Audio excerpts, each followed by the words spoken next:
My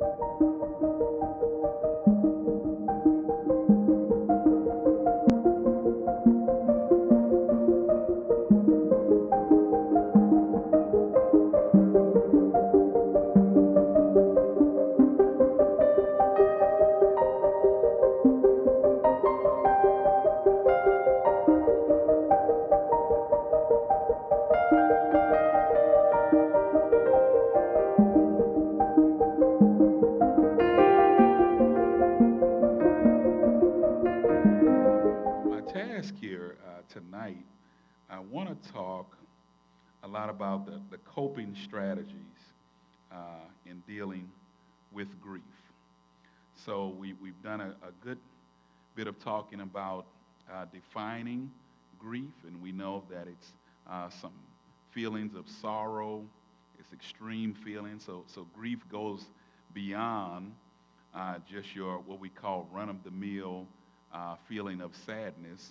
Um, it is more of an extreme situation that brings about some heaviness, right? And also within grief, you experience different emotions within grief. So it's not just experiencing sadness when you're experiencing grief. We know that there can be a lot of anger that is associated with grief. There can also be some numbness as a way of coping, especially depending on what type of grief or what it was that triggered or caused you to experience the grief. So, uh, and everybody grieves differently, and it's based on the type of grief um, that has occurred in an individual's life. So, it's important to be able to identify that. What is going on? What is the trigger for the grief? And what are my thought processes in regards to what has transpired in my life? So we know that grief is an extreme feeling of sorrow, extreme feeling of heaviness. We know that grief is not only associated with death. A lot of times when we hear grief and loss, we think about death. But grief can come about as a result of losing things, losing relationships. So the individual could still be alive, but the relationship no longer exists. There become a rift. People experience grief in divorce. We experience grief with the loss of a job. So there are different things. Sometimes one loss is so layered because there's many losses that come about as a result of that one loss. So you might say, well, Fredrick, what do you mean by that? So for instance, if a if a wife loses a husband, so now she no longer has that mate, that companion. So that's a loss. And then if that individual brought some income, so there's a loss of income. And if there was children involved, then there's a loss of a father to the children. Then if that individual was employed somewhere, there's the loss of an employee within that company, that establishment. Then there's a loss of a son if that individual had parents, and so forth and so on. And then the loss becomes layered. So first being able to identify the loss. I gave you an assignment on last time. I said, bring something that would indicate, write it down, whatever it was that you can identify with that is causing you some grief. How many did that on tonight and it came ready? Did you do your homework? Anybody? All right. So some did. Raise your hand if you did. All right. Don't be ashamed. Raise your hand. Yes. All right. Because, God wants to give you an exchange. Now, the thing is about grief, as we talked about, that with grief, there is no timetable on the grief. So even if you are to engage in counseling, in therapy, the goal would not be to absolve you or resolve the grief that you're experiencing. Remember, grief, you don't get over the grieving process, but grief is to be worked through. You work through grief. right? So because you're working through something that has caused you some emotional distress. And we can't put a time, as much as we would like to be able to put a timetable on it, because when you're in the midst of the grieving process, you don't want to feel that way. You don't want to feel it. You want to be done with it. But it's unrealistic, it's irrational to think that when you're experiencing those emotions that they're just going to dissipate, that they're just going to go away just like that. So the thing is to be able to normalize that it's okay that I'm feeling the way I'm feeling because something has transpired, something has either been taken away from me or there's some unmet expectation that I'm dealing with. So what I'm talking about now is steps to overcome whatever it is that has caused you to grieve. To grieve is to know that it is a normal reaction. It's a normal reaction when you're experiencing grief to cry, to be angry, to be disappointed. Those things are normal responses. And you have to tell yourself that, because sometimes we beat ourselves up for feeling the way we're feeling as if we're not supposed to have some type of emotional reaction to whatever it is that has transpired in our lives. It is unrealistic and it is irrational to think that you are going to experience joy 100% of the time.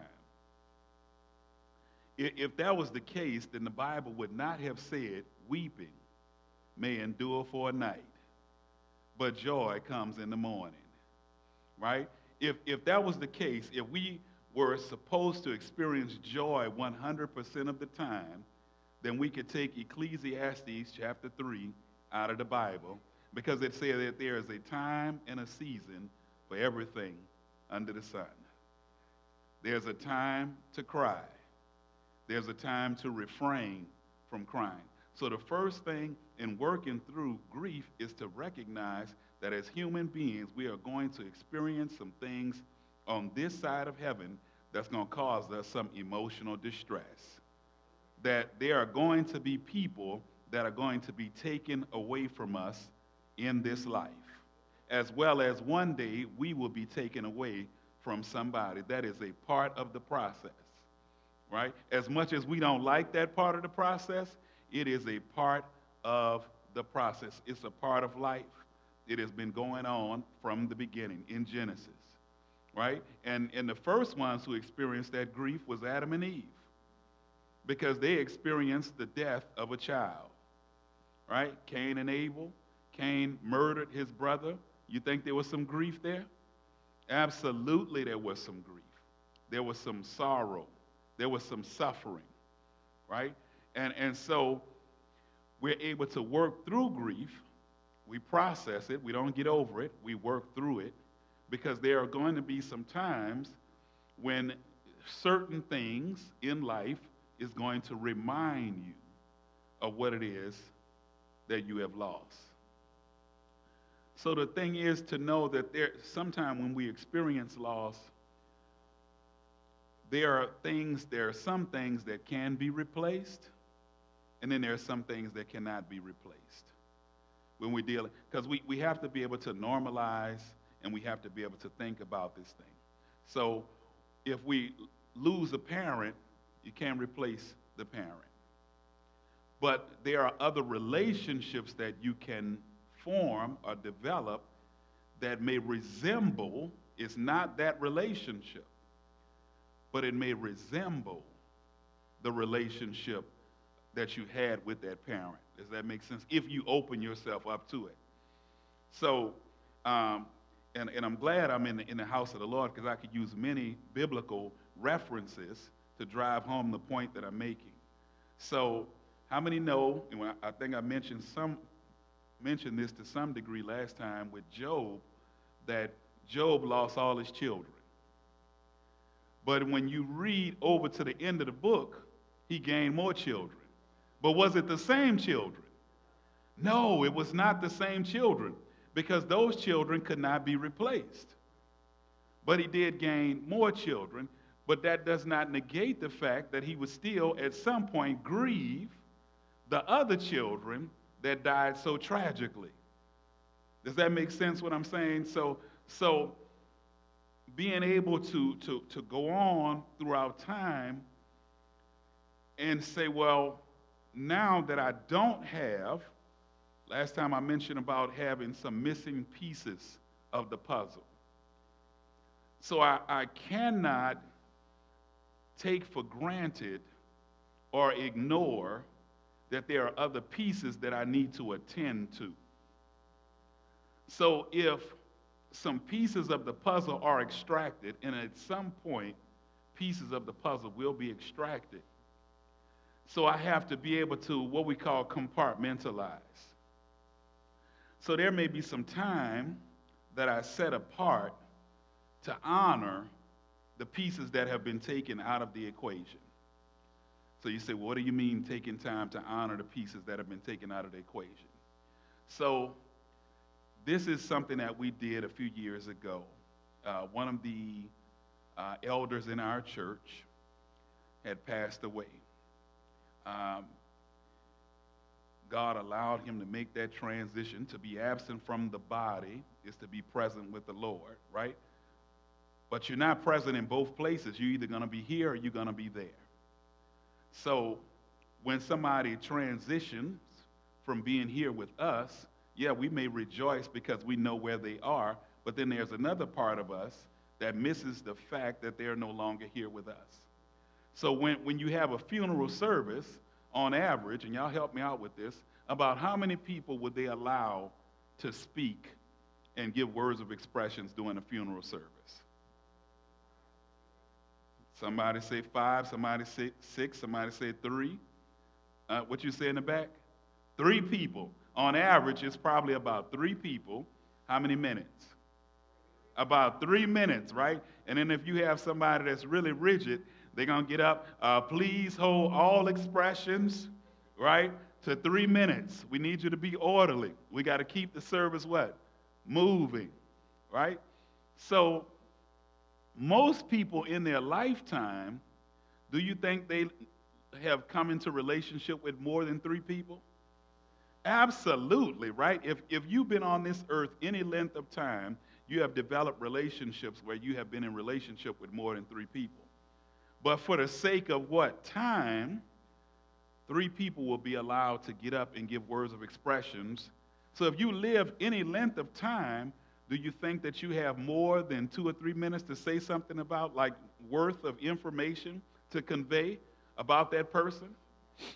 So what we did, because everybody can't be on program, right? You have some key people on program. What we did in order, because the grief process in many instances actually starts before the person is extracted or taken away. Because there is a loss that is occurring as the individual may be making their transition. Sometimes it happens quickly. There is no time for talking or anything. Somebody in a car wreck or whatever the case may be, you don't get that time, right? But so the grieving process in those instances, in those situations, it starts as you begin to see the person declining and you recognize that it's only a matter of time that you will have that individual here, right? So once the individual passes and you have the funeral, you only have X amount of people that can give words of expression. Does the grieving process stop after the funeral? No, absolutely not, right? So, yes, because reality sets in. It sets in quick for some, it sets in slow for others, but eventually it's going to set in. So what we did at our church, we had a specific service to honor this individual's memory and the impact that he made on the lives of individuals in the church. I'm going to say it again. We had a specific service to honor. We're talking about ways to deal with grief, right? Because those individuals had something to say about how this was impacting their life, not having this individual who they had formed a relationship with, who had made some significant impact in their lives. They didn't have an opportunity to be on program. So the service was all about fostering and providing an opportunity for them to work through grief. For one, for them to understand what happened as with his transition. Where is he now? Just like with Jesus, right? People want to know, well, where is he now? And we know where he is. Where is he? He is seated at the right hand of the Father. So in the grieving process, it is very helpful, right, for us to be able to break that down so people can understand where the individual is that is a believer. And then it honors the individual, even in their transition, for people to be able to speak and say how that individual impacted their lives.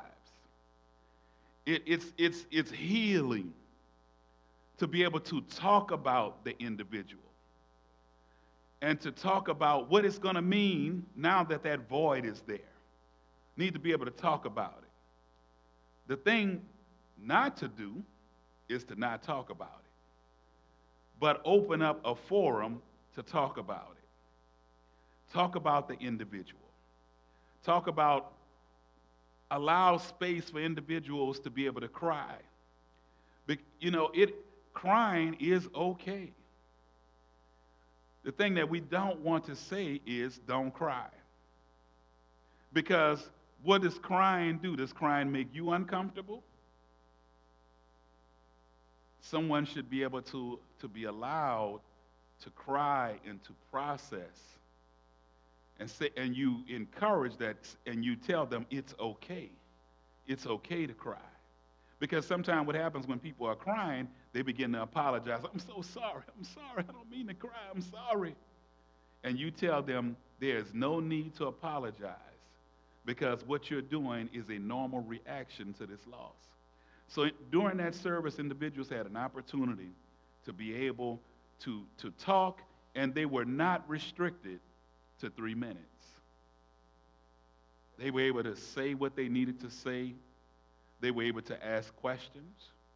So what does that do for individuals who would be present in a service like that?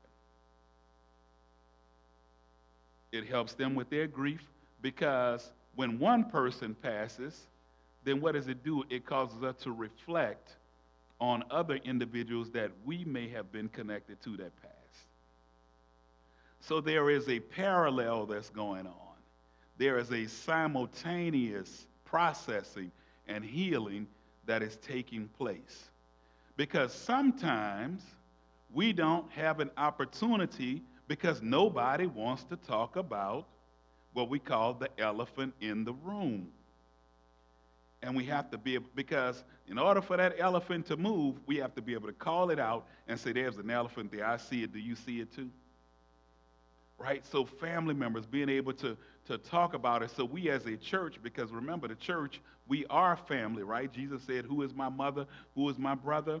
They that do the will of the Father is my mother and my brother. Being able to come together and to talk about it. So being able to draw from others, asking them, what are some of the things that you did to get through the loss? And I know my wife experienced loss very early on. She lost her mother in the 6th grade. And I was fortunate to be in the same 6th grade class with her. Isn't that a blessing? Yes. So we didn't start dating in 6th grade. As much as I always tell her that she was checking me out in the 6th grade. Right? She said, no, I wasn't interested in boys. Then I said, oh, you were checking me out. You were checking me out. And so she did not get the opportunity to be able to, see her mother go through a decline or anything like that. Her mother had a massive heart attack, and that was it. And so there was that void of now her mother wasn't present. And being raised by a father and all of those different things. And so, but by the grace of God, she was able to move through that. And there were some steps. And if you don't mind sharing, I hope I'm not putting you on the spot, but if it's too heavy for you, okay. What are some of the things that you could remember during that process that helped you to be able to move past the loss of your mother?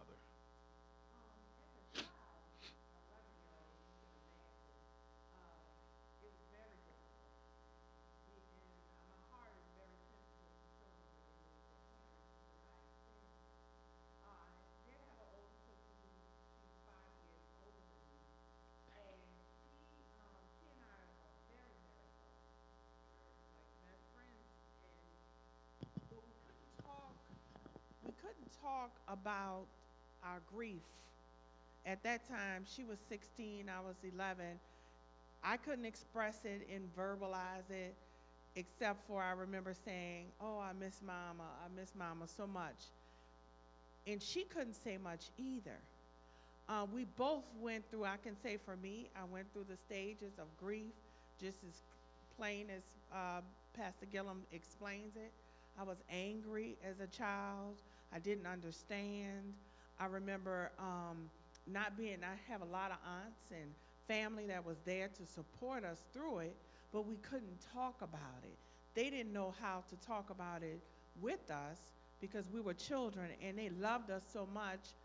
And my grandmother, I remember her stepping in and just doing a whole lot of things, but they couldn't verbalize it.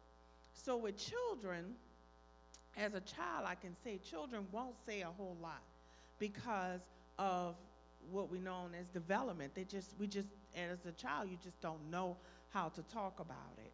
So back then, of course, that was way back in 1984. So counseling was not heard of. Probably wasn't available to us, but it probably would have helped to be able to talk about it. And so growing up, yes, I would grieve for my mom, especially in those important times of my life. And I still grieve for her. A couple of weeks ago, and I shared this last week with a young lady, that I don't know where it just came up. I just was laying in bed and I just started missing her all over again, just as if she had just died. And I said, "Well, God, what is this?" And I was like, "Okay, I'm grieving her right now." And I acknowledged it, and it just passed away. And I was okay. But there were times that I wasn't okay, that I wish I would have had someone to talk to. And it's not that the family and nobody was there, but it was not a discussion. Of course, we would remember her and talk about her. My dad would take us always to the grave site, and he constantly say he misses her. And my sister and I, we all talk if she was here, but there was no real discussion about how is this impacting your life. I never got that answer. I never got that question. No one, a school teacher, and we had a huge support system because we just had a large family and everybody loved her so much. And I was very close to her. I felt like, even till today, my mom didn't do any wrong. So I loved her that much. But that process was very difficult. So I always say if you have children and they do lose, they go through the grief process. And like he has alluded, it's not just around death. It could be loss of an animal, loss of a close friend, different things. We have to be in tune to what our children are saying. And it didn't come out in behavior for us, my sister and I. We just went on, as if my mom was still alive, making those good grades in school and doing what we were supposed to do. However, it was still a difficult time, and I kind of handled it on my own. And I think and I praise God. I remember when I married him, and God had given me a dream about my mom, and so she was like, "You go your way, I'm going mine. You're gonna be just fine." And I felt like that was God just acknowledging our union, but just giving me a way to comfort me, because he knew my mom could comfort me in that way. So using that as a metaphor. But I just thank God that now I understand it, and I'm okay, and I will cry. It doesn't matter if a tear fall, it just falls. I acknowledges it. I acknowledge it, and I move on from it.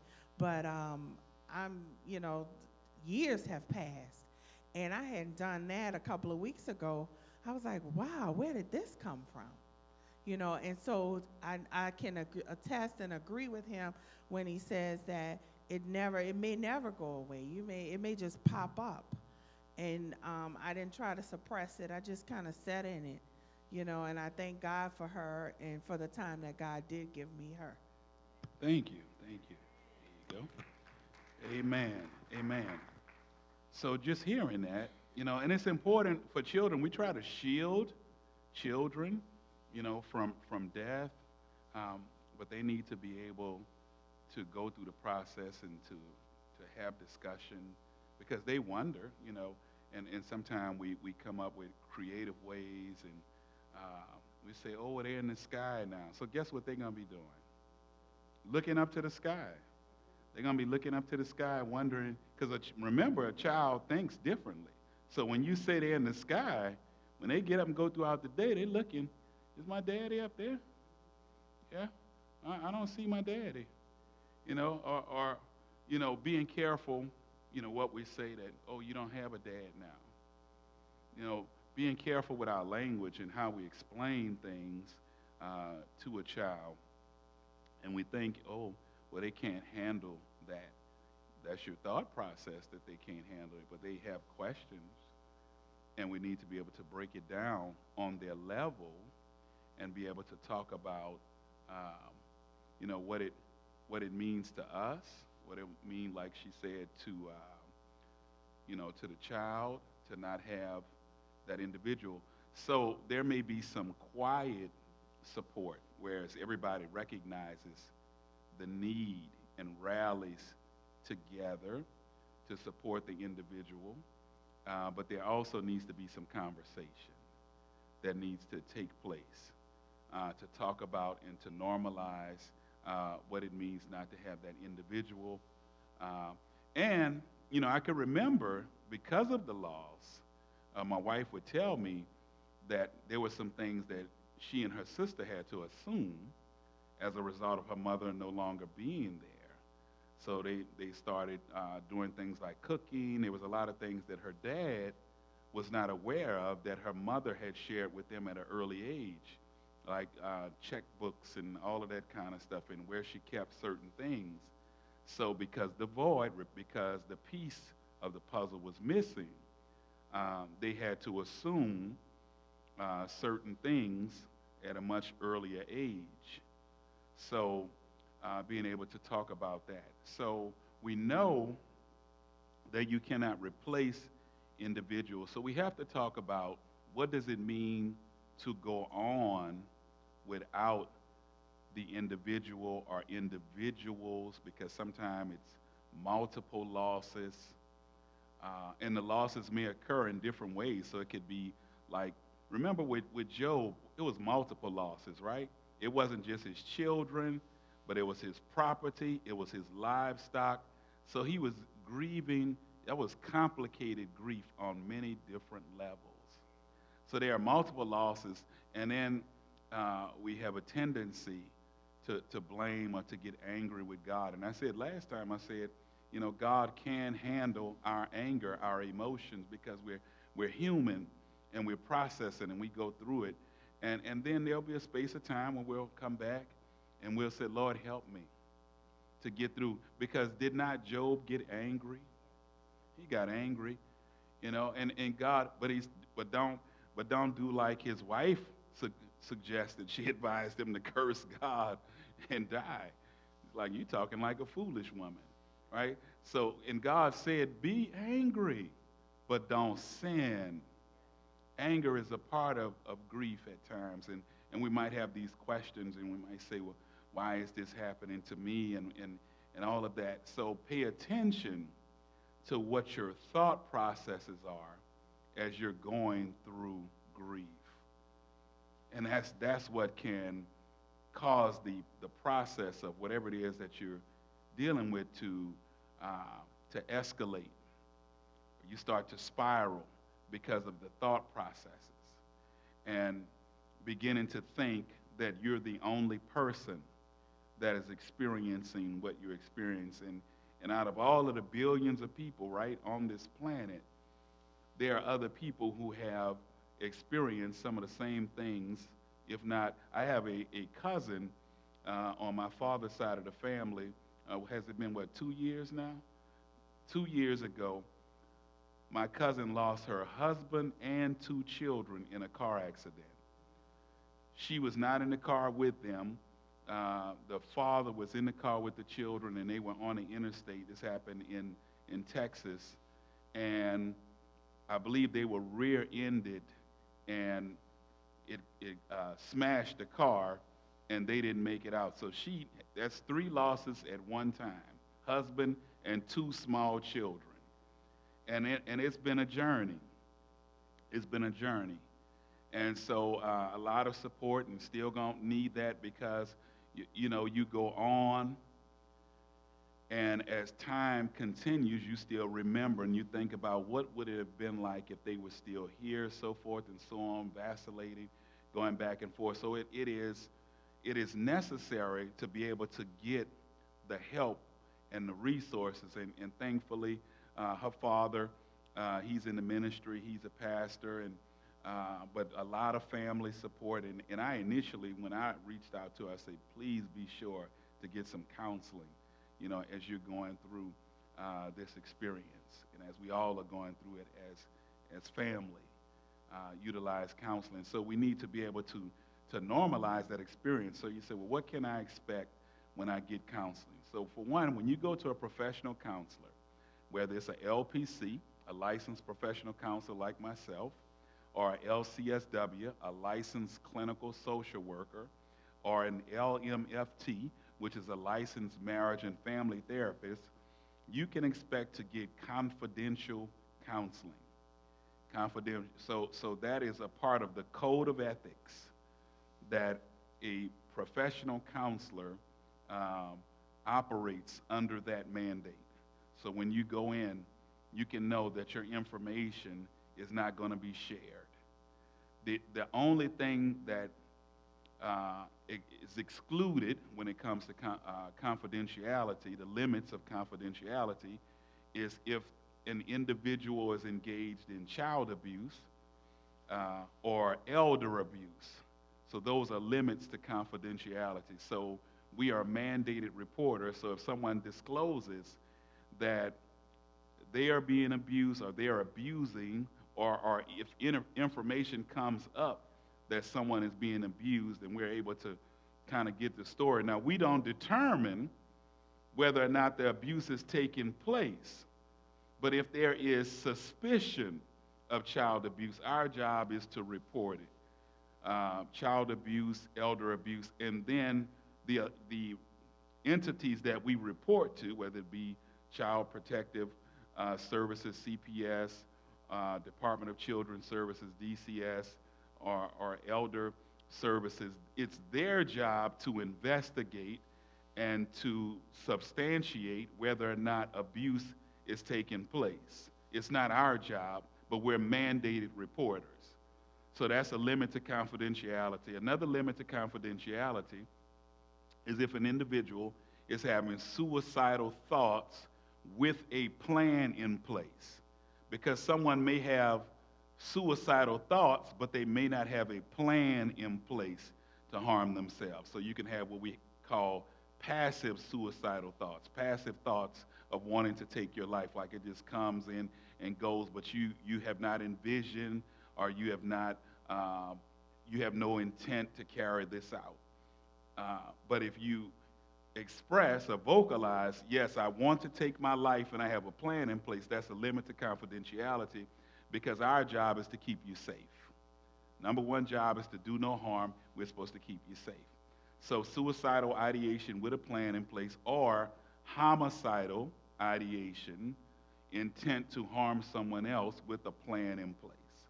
So if your information does not correlate with any one of those things that I just said, everything will be confidential. right? It stays between you and that individual that you're working with.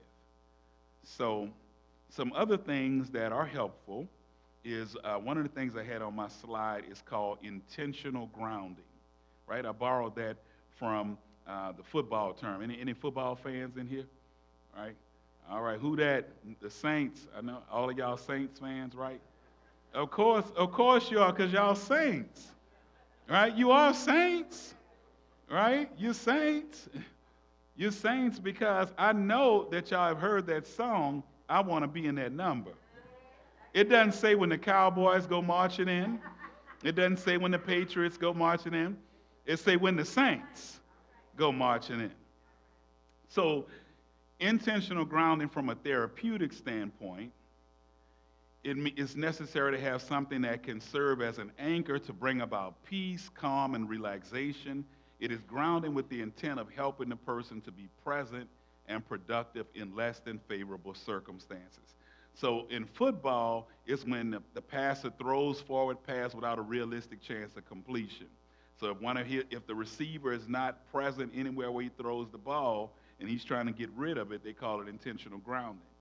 But in therapy, we want to intentionally ground you. And you say, ground you in what? In the present. Because what happens sometimes is either we are in the future or we are in the past. But we need to intentionally ground you in the here and now, because sometimes we are stuck in the past and we're not able to move forward.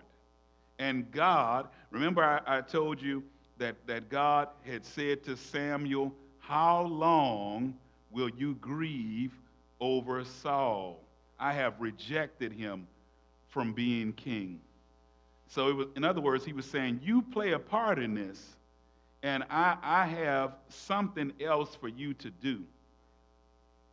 So God is saying, yeah, I understand that you are disappointed and all of those things, but don't lose sight that you still have purpose. So what are some of the things that can intentionally ground you is be able to pay attention to what is working in your life. What is working in, because what happened, remember I said pay attention to your thoughts. So if you're going to write anything down, write this down. Positive thoughts lead to positive speaking. And positive speaking leads to positive actions and positive emotions. Negative thoughts lead to negative speaking. And negative speaking leads to negative actions and negative emotions. So, being able to take inventory of what's on my mind. So, I have to be able to identify what is working in my life. Because sometimes we are so focused on the loss that we forget what is working in the midst of the pain, in the midst of the devastation. So being able to, so in the midst of the loss, what was activated in my wife's life was her father's sisters stepped in to be that surrogate mother to her. They did that. So that was working in her life. We need to, because if we're fixated on what's not working, then that causes us to have a negative frame of mind, a negative disposition. As a person thinks in their heart, so are they. So everything starts with that thought, the seed. And so we are to cast down those wicked imaginations, those thoughts, imagining, images, seeing negative images. So we have the power to do that. We have the power, just like if you have DirecTV, anybody have DirecTV, right? You have Netflix, right? Hulu, any of those things. Do y'all watch TV? All right, all right. And does your television only have one station? Okay, so which means what? You have choices, you have options that if you're looking at something on the television, you have the power to change it. Why would you change it? Why not just look at one station? Because of variety, right? Because you have different interests. So if my interest, if I'm pulled in to the negativity, then I need to disconnect, and I need to change my train of thinking, right? And so as a person thinks in their heart, so are they. The Bible talks about let this mind be in you that was also in Christ Jesus. Philippians 4:8, the Apostle Paul says, finally, brothers, whatsoever things are true, whatsoever things are honest, whatsoever things are just, whatsoever things are pure, whatsoever things are lovely, whatsoever things are of good report, if there be any virtue, if there be any praise, think on these things. God told Joshua, in Joshua 1:8, he said, this book of the law shall not depart out of your mouth, but you will meditate therein day and night, and observe to do according to all that is written therein, and then you will make your way prosperous, and then you will have good success.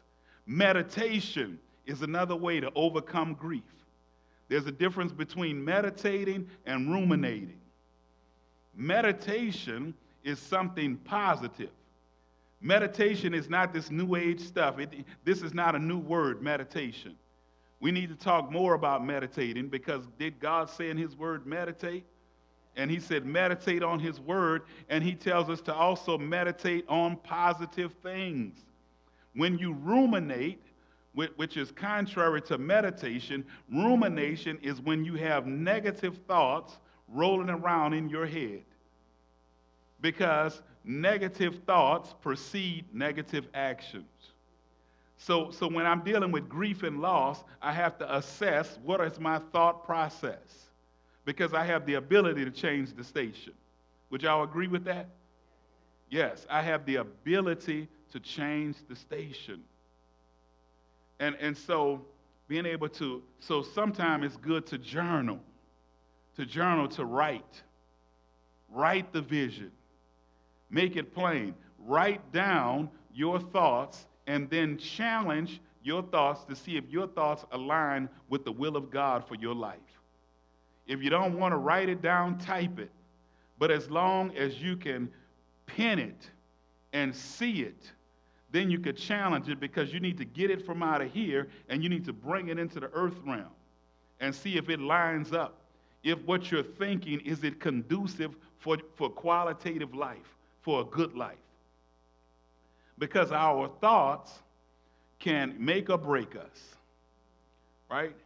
And so God, he knows our thoughts are far off, but we need to know what we're thinking. We need to know what's in our heart, what we're thinking. So be able to journal, not only about that, but journal about the experience. Many books have come about as a result of people's experiences. They write about it. And in writing is what we call a form of catharsis. Catharsis is when you are getting rid of, purging. So crying is a form of catharsis. It's a form of release. Exercise can be a form of catharsis, because it's a way to release that thing which is pent up, but it has a therapeutic effect. And so writing can be cathartic. Crying is a form of catharsis, to release the tears, to let it go, right? So exercise, writing, and so reading, being able to read positive material, acquaint yourself. So that's why, just like when the news comes on, the news oftentimes is a negative source of information. And so what we're exposed to affects us. So there's the power of connecting. There's safety in the multitude of counsel, but you have to make sure it's the right type of counsel for it to be safe for you. So there's the power of getting involved with support groups, because a support group, now we're talking about ways to overcome grief, right? Y'all still with me? Are you getting some ways to overcome it? All right, I want to make sure I'm doing my job. I want to go away empty. right? Support groups. You say, well, what's the power of a support group? Well, when you come to church, do you want to be by yourself in church? Raise your hand if you want to be by yourself.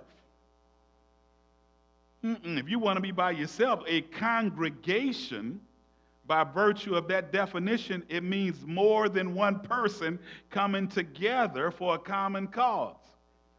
That's why the Bible talks about forsake not the assembling of yourself, because when we assemble, we're not coming together by ourselves. We're coming with other believers. Why? Because we are strength one to another. The power of a support group is that I can receive strength from someone else, and there are other people that can identify with my struggle, right? The Bible talks about if two will agree on earth as touching anything, that whatsoever they would ask, that he would do. Two will agree. The power of agreement. I can't agree with myself. I need somebody to come into agreement. There's power in that. So in a support group, there are depression support groups, there are grief support groups, there are cancer support groups, there are AA support groups, Alcoholics Anonymous, Narcotics Anonymous, right? Overeaters Anonymous, Cocaine Anonymous, Sex Addiction Anonymous. They are all support groups, not to help to keep people sick, but to help individuals to get well. Am I helping somebody? Right? So when we come together, we have an opportunity to be strength. You know, we ought to be strength one to another. The Lord told Peter, he said, after you are converted, go and strengthen your brother. Strength. So where I'm weak, somebody else may be strong, and strength can be transferred. Right? Because if it couldn't be transferred, then how could the Lord say, go strengthen your brother? Am I making sense tonight? So if I'm going through the grieving process, then I need to be surrounded with some people that are going to strengthen me as I'm going through this process. So when we lost the elder a few years ago, then we needed to be strength one to another. And so God used me and others, but he allowed the senior pastor, Apostle Daniel Henley, to come in agreement and say that'll be a great idea, because we wanted to strengthen the people, to give them something to reflect on and to deal with in the moment, right? Intentional grounding, to be able to deal with, because you got to take this with you as you go on the journey, because now you're going on the journey with one less person on the journey. But the journey doesn't stop because one person is no longer a part of the journey. Does that make sense? Because sometimes that thought will creep in that I can't go on. But God didn't say that. God said we got to keep going on. Because the Apostle Paul, he made it clear. He said, I press. He said, I don't consider myself to have apprehended, but he said, but this one thing that I do, forgetting those things that are behind and reaching forth unto those things that are before, I press toward the mark for the prize of the high calling in God through Christ Jesus. So we have to press. That's when the resiliency comes out. And it's not about getting over grief. It's about what? Getting through the grief. Right? There will be things that will remind you, but also remember it's more to the story than the loss. Look at other aspects of the story. And I could think about it, and I'm going to come to a close, and I'm going to take some questions, and we'll be done. Think about, I lost my father, and I mentioned it before, in January of next year will be 20 years that he passed away. He was involved in a tragic truck accident. And so, but that's not what I choose to meditate on. The fact that he died in a tragic accident. What I reflect on when I think about my father is the strength that he imparted in my life. That who he was, that God had him on loaner for me. for 27 years until I was of the age of 27.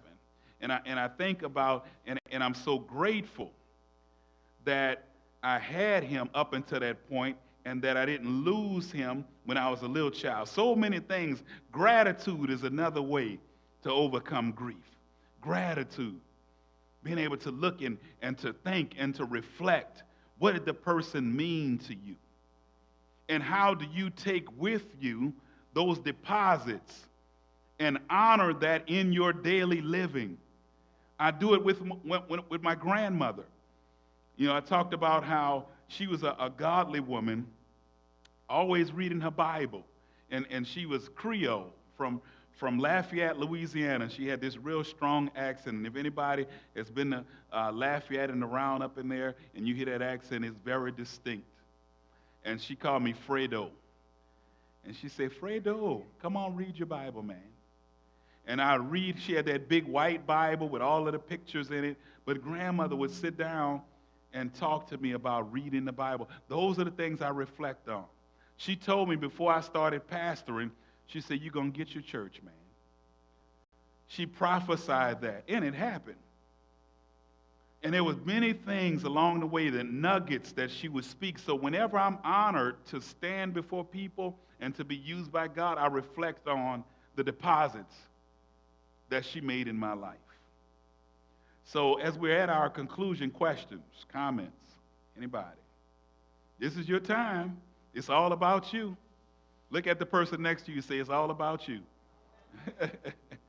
Yes, and what I've been saying, don't be silent. Let's talk about this thing. Let's talk about it. How was this for you? What are you taking away? What you going to take away from this?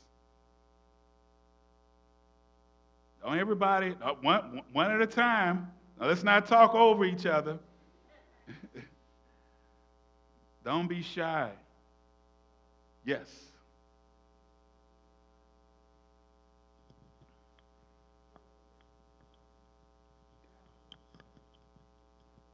Hold on, let him get the mic for you because this is healing.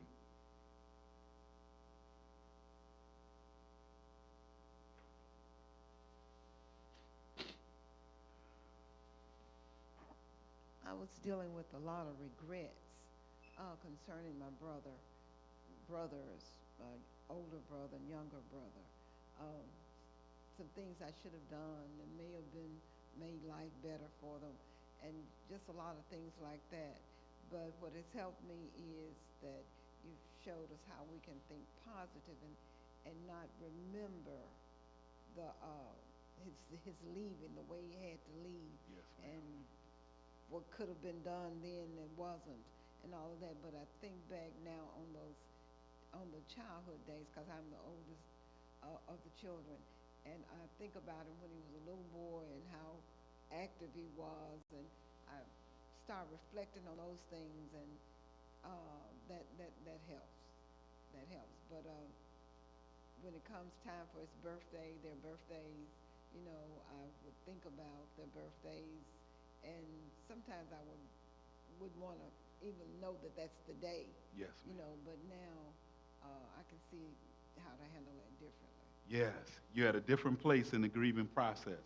Yes, yes. So one analogy that I use, you know, is to kind of gauge where you are, because just like even when we experience like a physical abnormality, there's a healing process. I can remember I have a scar on my hand here that happened when I was in high school.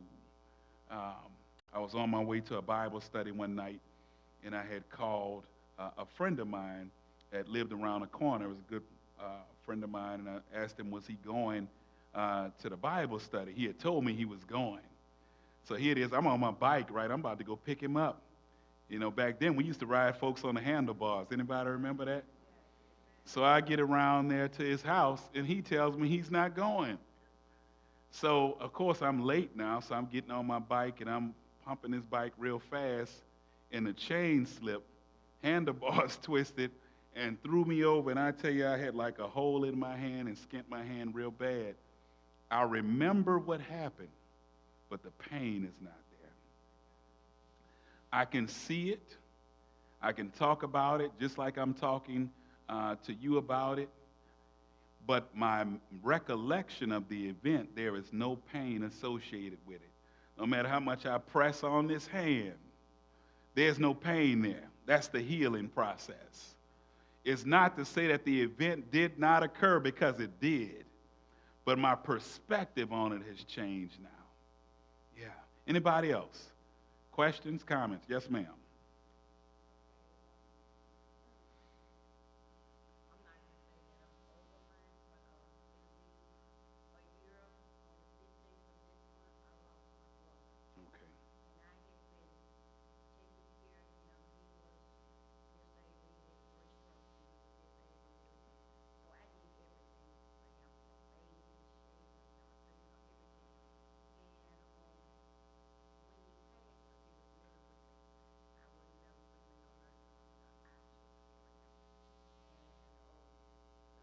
Say it's like coming up now, and I know I already done start, missing him and everything. So, but what I really wanted to know, because by him living in the house with me, and I goes down the hallway and I pass his room, and I really think about him, and sometimes I think I sin because of shatters and stuff. So, I mean, what can I do as far as trying to go through that?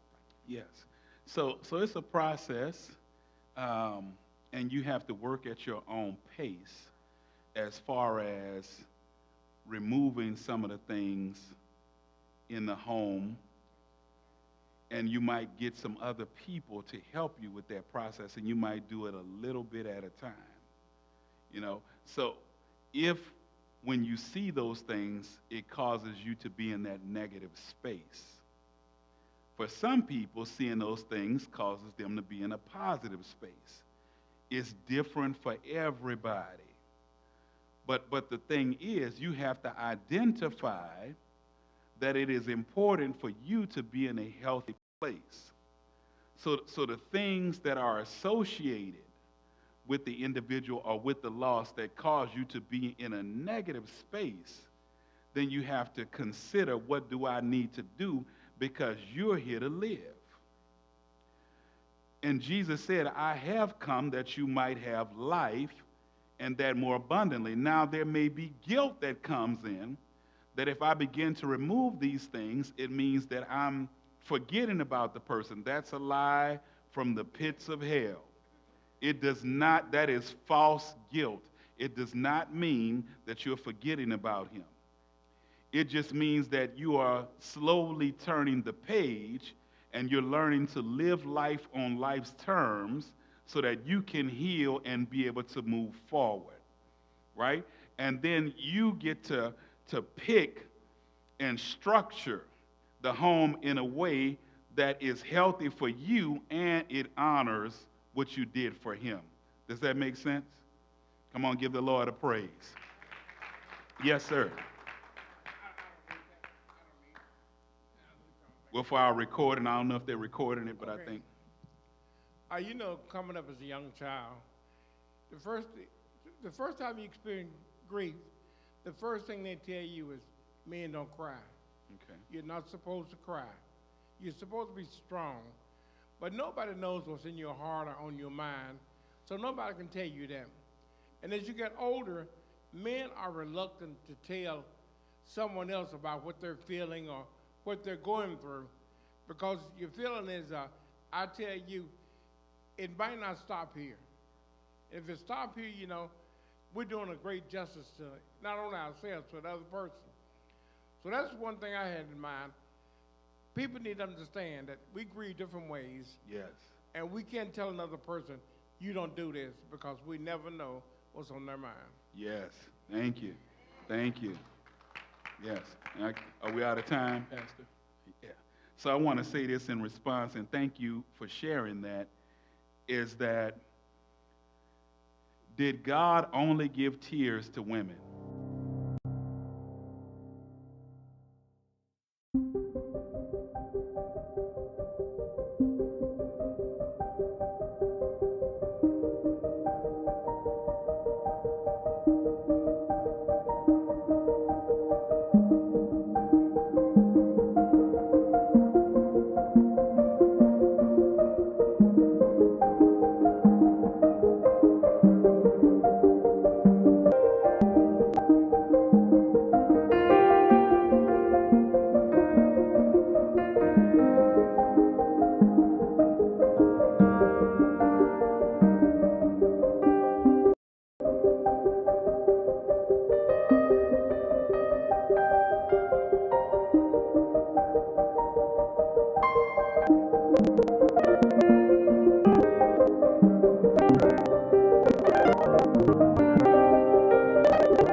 finish.